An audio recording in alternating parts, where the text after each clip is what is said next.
had long been... Yeah, we're starting this shit in the audience. Did that scare you? There goes the whole dramatic entrance. The Red Death had long been feeding on this country. No sickness had ever been so deadly, so great a killer. For blood was its mark. First, the aches and the pains, and then the mind running circles inside one's head, and then the bleeding, although no cuts were present nor skin broken. Shut the fuck up. Different death. Because this one also ends with death. You see, the Red Death, not tuberculosis, had bright red spots upon the face, so grotesque that even the strongest men would turn away, refusing to help. And all in all, the sickness only lasted no more than just half an hour. Now, when Prospero, the ruler of the land, had learned that all the people in his land had died, he called upon 1,000 healthy, happy friends to join him in his palace. This was a palace grand, made of great stone walls and a great iron fence that surrounded it. And inside, they could hide away, leaving the outside world to fend for itself, away from the Red Death.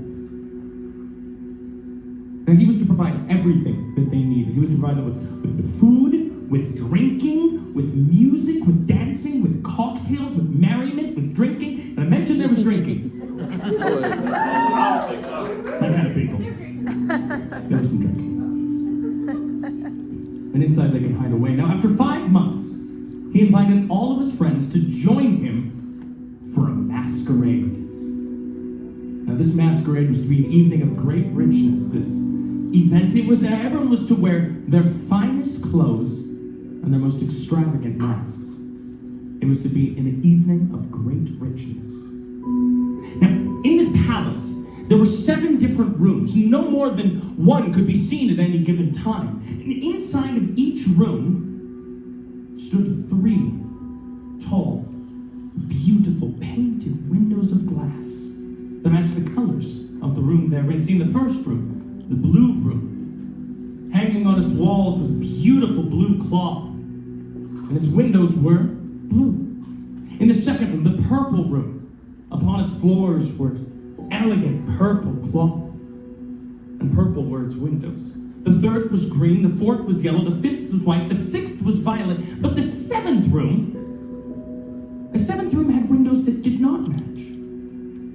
For hanging on its walls was black, and upon its floors, fabric black as night. But in this room, the windows were red, a deep, dark blood red. And the dancers in this final 7th room, feared going in there, for the light would cast a shadow through the window upon their face that would bear striking resemblance to that of the Red Death.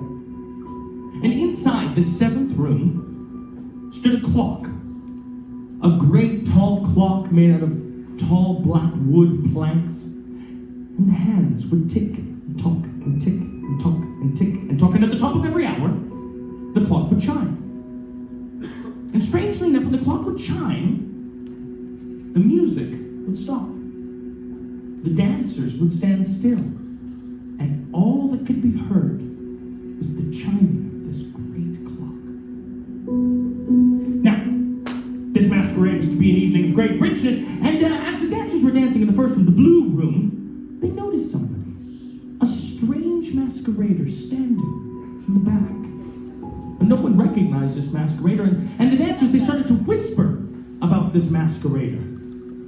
And then a feeling of fear and sickening horror swept over all of them. But this masquerader was unknown. See, he was tall and thin.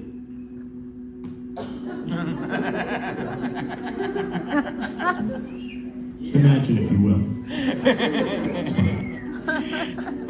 And he was covered head to toe in cloth, as if he were prepared prepared for the grave. His face resembled that so much of a dead man's that even the nearest eye could not tell the difference. And upon his mask were those same red spots, or maybe that was just his face. See, the dancer started to move towards the strange masquerader, and then stopped out of fear. And Prospero stood up and called out, "Who goes there? Remove his mask, so we shall see whom we shall hang in the morning!"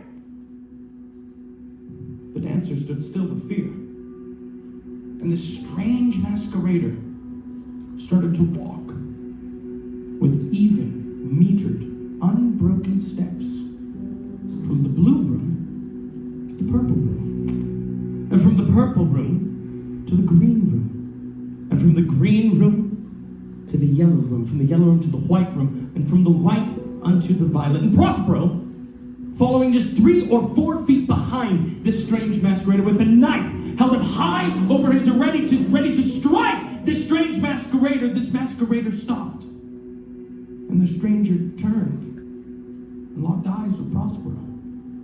And the knife with which he held up above his head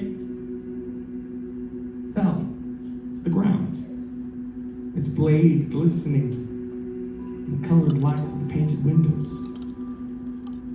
And then a cry was heard.